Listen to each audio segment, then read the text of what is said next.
Shalom, shalom, sejam todos bem-vindos a mais um Israel para Jesus. Nós estamos aí numa saga aí, de uma história do povo de Israel.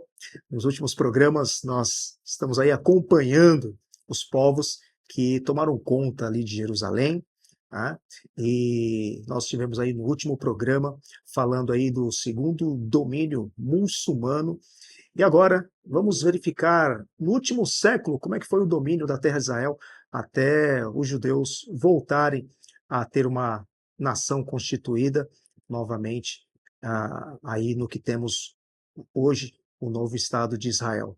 E para continuar aí o nosso bate-papo, estamos novamente aí com o nosso professor Esdras. Seja bem-vindo, Esdras, mais uma vez. Muito obrigado.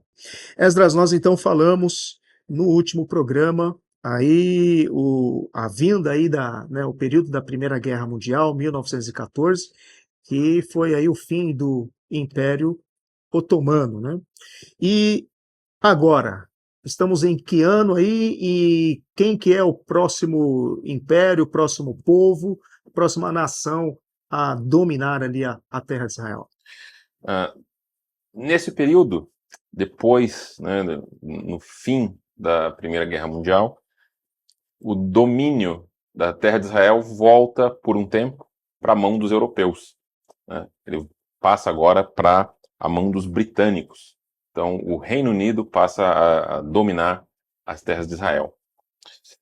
O que acontece é que durante a Primeira Guerra Mundial, né, o Império Otomano foi derrotado.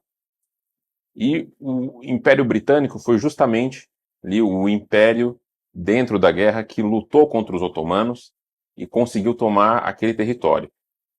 Depois que a guerra terminou, os vencedores, né, os países vencedores, eles se juntaram e fundaram a Liga das Nações, que mais tarde veio a ser conhecida como a ONU. Naquela época ela ainda era chamada de Liga das Nações, e o objetivo inicial dessa liga era o de, basicamente, dividir territórios dos derrotados entre os vencedores. E os britânicos, então, ficaram ali com o território da terra de Israel. O que acontece nesse período é que, logo de cara, os britânicos acabaram ficando com um problema nas mãos ali para administrar. Porque durante a guerra, os britânicos conseguiram convencer os árabes, né, de diversas nações ali a se unir a eles contra o Império Otomano. É importante a gente lembrar e ter essa visão clara de que os otomanos são turcos, né, eles eram turcos, e esse grupo representa um grupo diferente dos árabes. Às vezes a gente acaba fazendo uma confusão assim, entre as etnias, né, então é importante deixar claro que são grupos diferentes. O que eles têm em comum é que são dois grupos muçulmanos, certo? Mas etnias diferentes. E os árabes, então, eles viviam debaixo do domínio turco e eles estavam já cansados disso, né? Eles queriam independência, especialmente ali na região da terra de Israel. E, por conta disso, os britânicos prometem aos árabes que eles os ajudariam a ter independência e a ter a sua própria nação, caso eles se aliassem, então, ao esforço de guerra. E isso aconteceu. Os árabes aceitaram e os otomanos foram derrotados.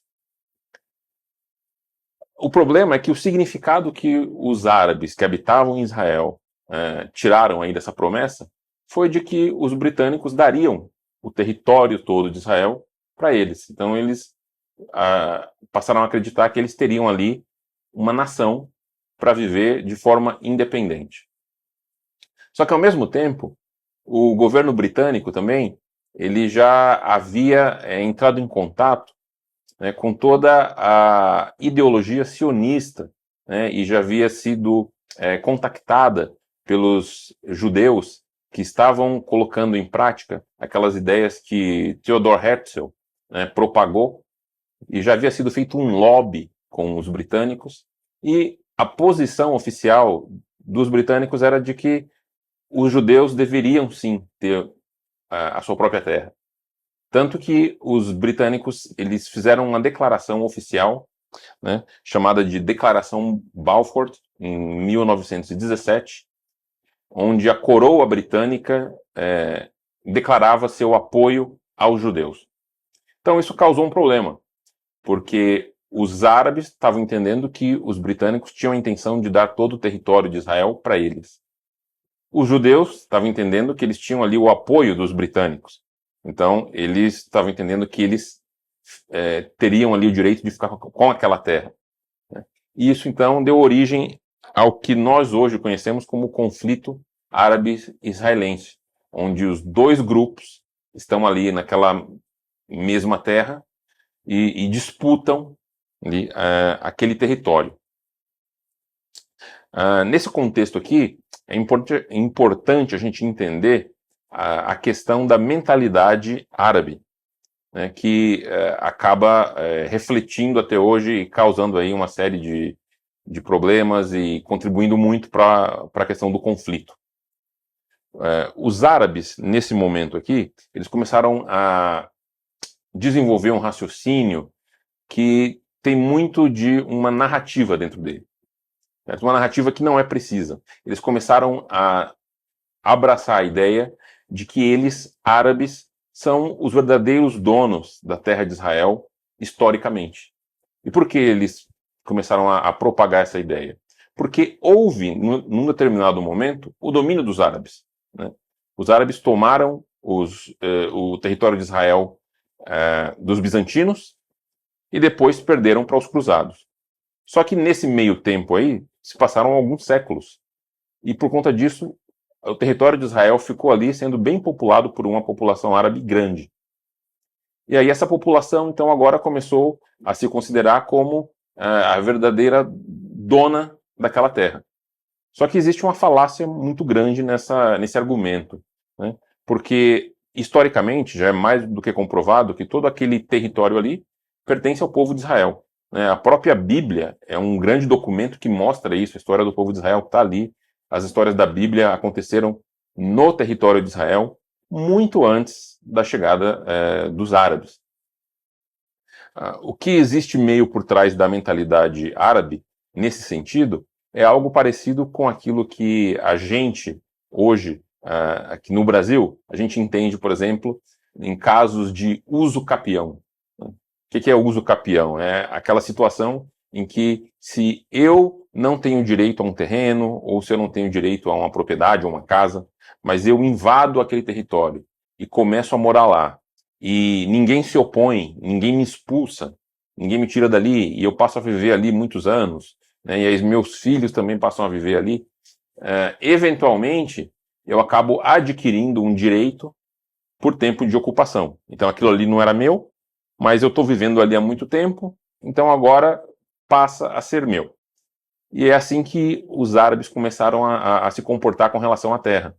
E eles começaram então também a adotar uma linguagem, né, uma terminologia, em que eles começaram a se associar com o termo palestino. Eles passaram a se declarar então como sendo o povo palestino, o que também é uma falácia. O que acontece é que Palestina, né, é uma expressão que não está ligada a nenhum povo ou etnia específico, né, não está ligado a nenhuma língua e nem a nenhuma nação que jamais tenha existido. O termo palestino, ou Palestina, ele é um termo que foi criado pelo Império Romano para definir a região onde fica o povo de Israel, né, o território de Israel, melhor falando. Na história dos romanos, na verdade, quando eles conquistaram aquela região, eles denominaram aquela área como sendo a província da Judéia. Por que da Judéia? Porque é a terra dos judeus. Era ali que os judeus viviam dentro do Império Romano, então eles chamaram aquele território ali de Judéia. Só que mais tarde, por conta justamente daquelas rebeliões que nós já conversamos aqui, né, dos judeus, chegou um ponto em que o imperador romano, Adriano, ele decidiu que ele queria riscar a memória dos judeus do mapa. Então, ele mudou o nome ali da região de Judéia para Palestina. E ele mudou o nome da cidade de Jerusalém também para Hélia Capitolina. O nome da cidade acabou não pegando muito, mas o nome da região acabou ficando bem popular. E é aí que surgiu o nome Palestina, para falar daquela região. Então, quando esse grupo de árabes que vive em Israel usa agora o termo Palestina para se referir a si mesmos, eles estão usando do termo, se apropriando do termo de uma forma indevida. Porque se a gente vai usar o termo Palestina, então a gente tem que entender que esse termo representa a terra de Israel, a terra dos judeus, sendo renomeada e passando de mão em mão ali entre vários povos. E que nós sabemos que essa passagem de poder, né, a terra passando de um povo para outro, de um povo para outro, representa justamente o cumprimento da profecia de Jesus lá no livro de Lucas. Nada mais do que isso, certo?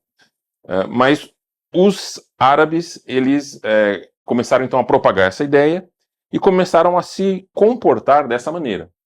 E a ideia deles com relação à terra de Israel é que a terra ela é 100% deles e não pode ser dividida com ninguém, não pode ser dividida com os judeus.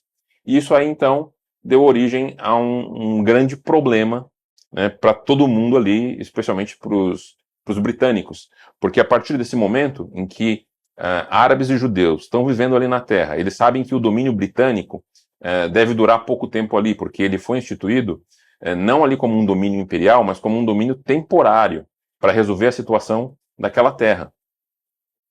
E agora os dois povos estão ali desejando o mesmo território. Isso gera uma onda de violência aí, né? Com certeza, né? A visão dos britânicos e da Liga das Nações é que aquele território agora deveria ser dividido entre os dois povos, porque você tem um território só, ocupado por dois grupos, judeus e árabes. Então, é necessário haver aí uma divisão, né, desse espaço.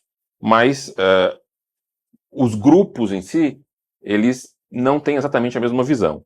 O que a gente vai perceber é que os judeus, embora não tivessem essa intenção inicialmente de dividir as suas terras com os árabes, eles acabam se tornando mais flexíveis.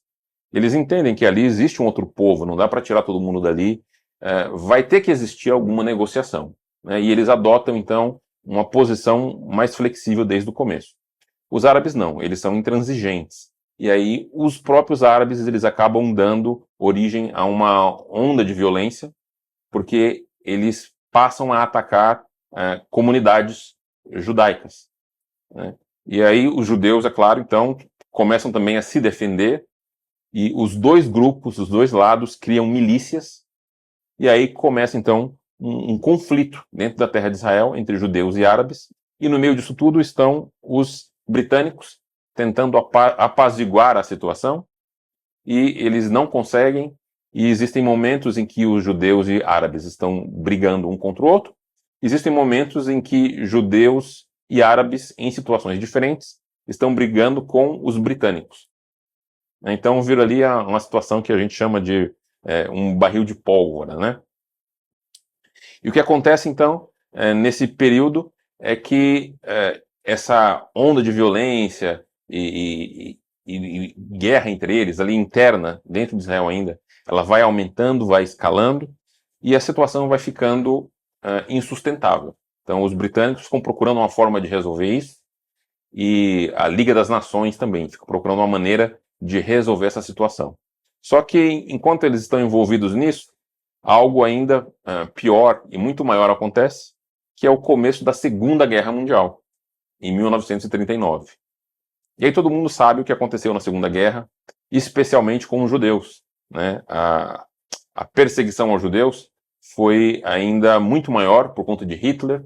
Aí nós temos os campos de concentração, o Holocausto, os judeus fugindo pelo mundo e sendo perseguidos, sendo mortos. Então, isso acabou aumentando ainda mais aí esse fervor pelo movimento sionista. Os judeus acabaram confirmando que eles precisavam definitivamente ter uma nação própria, onde eles pudessem se abrigar e se defender. E, inclusive, outras nações que acabaram sendo simpáticas aos judeus, né, depois do que aconteceu com eles, acabaram também concordando de que, depois daquele holocausto terrível, depois de tudo que havia acontecido, seria bom mesmo e até justo que os judeus tivessem seu próprio território, né? Então, depois que a guerra terminou, voltou à pauta essa situação aí de judeus e árabes vivendo em Israel e tendo que compartilhar ali aquele território. E aí a Liga das Nações, que agora a essa altura já era a ONU, desenhou ali um projeto de uma partilha entre os dois, entre judeus e árabes, para que fossem criados dois estados. O Estado Árabe, que eles chamariam então agora de Palestina, né, porque eles estavam aí apegados a esse termo, e o Estado Judeu, que seria chamado de Israel. Isso mostra, então, que sempre houve presença judaica em Israel, mesmo depois da diáspora, né, da dispersão, desde lá do ano 70, passando por esses povos, esses domínios que nós tivemos, sempre teve presença judaica, claro, no número menor, e também mostra que, como você já tinha dito, né, judeus já estavam voltando, né, não numa grande quantidade para Israel, porque aqui nós já temos um povo aqui onde vai ter essa partilha, porque depois do Estado de Israel estabelecido, o novo Estado, aí os judeus vão em massa para Israel, mas nós já temos então aí um bom grupo de judeus, né, tanto é que vai fazer essa divisão aí entre os árabes aí da terra. Sim, com certeza, né? A população árabe em si ali na terra de Israel, por conta desse histórico dos árabes terem lá atrás ocupado aquela região, ela era uma população grande, de fato, mas o número de judeus ali também era representativo, né? Era relevante. E com todo esse caminhar histórico dos desejos dos judeus terem a sua terra, e movimento sionista, aquelas facilidades que nós comentamos no programa anterior, né, do Império Otomano, que permitiu que eles tivessem ali uma vida com mais liberdade, tudo isso passou a atrair os judeus mais para a sua terra. Então, além daqueles que já estavam ali, né, outros mais começaram a chegar. E aí é que vem, então, essa questão da partilha para a criação de dois estados, o Estado judeu e o Estado árabe, né, agora com o nome de Palestina. A ONU apresentou essa proposta, aprovou essa divisão, e agora, então, essa criação aí de dois estados, ela passou a ser algo legalizado, né? Não era só uma ideia, né? A organização que estava ali, vamos dizer, gerindo aquele território, aprovou essa divisão. E o que acontece é que o povo de Israel aceitou fazer a divisão do território e fundar o seu estado, né, e se organizar como uma nação, enquanto os árabes aí, infelizmente, eles não aceitaram. Então, não houve a criação de um Estado palestino. E a gente ouve hoje essa história, né, e toda a questão que é levantada e acaba até virando munição aí na área política para falar da Palestina e de Israel, etc. E a ideia que se tem é que Israel chegou lá e roubou a terra dos árabes, mas a verdade não é essa, né? E outra coisa também que muitas vezes não é mencionada é justamente esse fato de que os árabes tiveram a oportunidade de começar ali um país, mas eles não fizeram isso. Então, só foi na prática criado um Estado, um país, que foi o moderno Estado de Israel, e os judeus, com essa autorização da ONU, eles declararam então a sua independência em 1948. E aí isso deu origem ao moderno Estado de Israel, que foi assim um grande marco para o povo judeu, porque eles finalmente conseguiram ter uma nação própria, independente na terra de Israel, depois de 18 séculos. E tínhamos um brasileiro presidindo a ONU nesse momento aqui, né? Sim, o Oswaldo Aranha estava ali presidindo justamente essa sessão da ONU, né? Os países votaram, o Brasil foi um dos países que votou a favor, né? E com isso, então, essa divisão aí ela foi aprovada. O que acontece depois é que, embora Israel tenha conseguido a sua independência, eles não tiveram nem muito tempo para comemorar, né? Porque no dia seguinte, os árabes já declararam guerra a Israel, e aí nós não estamos mais falando só dos árabes que que moravam ali em Israel, né, que estavam agora se chamando de palestinos, mas também de outros estados, países árabes vizinhos de Israel, que se juntaram aos árabes israelenses, aliás, os árabes palestinos, né, nessa guerra, e declararam então um contra-ataque contra a nação de Israel no dia seguinte. Então, no dia seguinte, o território de Israel foi invadido por 5 exércitos. Foram exércitos do Egito, da Jordânia, da Síria, do Líbano e do Iraque. E aí então teve início a primeira guerra do Estado moderno de Israel, que foi a Guerra de Independência. Essa guerra aí, ela se arrastou até o ano seguinte, 1949, e essa foi uma guerra em que, assim, eu particularmente creio numa ação divina, porque o exército de Israel era pequeno, não era muito bem armado ainda, embora eles fossem bem organizados, e eles foram atacados por 5 países árabes já muito mais fortes, estabelecidos, e ainda assim eles conseguiram vencer esses invasores árabes. Essa foi a primeira guerra, mas não foi a única, porque nesse período aí houve outras guerras, né? Em 67, houve a Guerra dos 6 Dias, em que Israel lutou contra o Egito, a Jordânia e a Síria, e foi uma guerra em que Israel foi muito eficiente, tanto que a guerra levou só 6 dias, e ela terminou, menos de uma semana, e com isso Israel conseguiu ampliar seus territórios. E depois, ainda em 73, houve a Guerra do Yom Kippur, né, quando o Egito e a Síria atacaram Israel de surpresa, né, no dia do Yom Kippur, que é um feriado religioso importante para Israel, mas Israel conseguiu reagir e, mais uma vez, venceu seus inimigos. A partir daí, o que passou então a existir é aquilo que existe ainda hoje, que é o conflito de Israel contra grupos terroristas, que é o chamado de nacionalismo palestino. Existe ali dentro do território ainda que hoje é de Israel um número de grupos terroristas que se organizam e tentam fazer frente contra Israel. O mais importante deles, até um tempo atrás, aí, foi a OLP, que era a Organização da Libertação da Palestina, que era, na verdade, uma união de vários grupos tentando lutar contra Israel e tentando expulsá-los. O líder desse grupo foi uma figura chamada Yasser Arafat, e ele é um indivíduo assim que ele era, como a gente diz em português, duas caras, né? Porque ele era muito midiático, então ele aparecia para a comunidade internacional como alguém que queria paz e que queria negociar a criação do Estado da Palestina, que não havia sido criado antes. Mas, por baixo dos panos aí, o que ele fazia, na verdade, era organizar ações terroristas contra Israel, né? E, por conta disso, né, houve um grande período de conflito entre Israel e a OLP, e os grupos envolvidos aí também nesse conjunto aí de terroristas operando conjuntamente. E houve tentativas de diplomacia ainda. Lá em 93 foram assinados os acordos de Oslo entre Israel e a OLP, mas esses acordos acabaram não dando em nada, porque, na verdade, o que nós vemos aqui é o reflexo, infelizmente, né, dessa mentalidade ainda que os árabes têm, de que o território ali é todo deles e eles não querem dividir absolutamente nada com os judeus.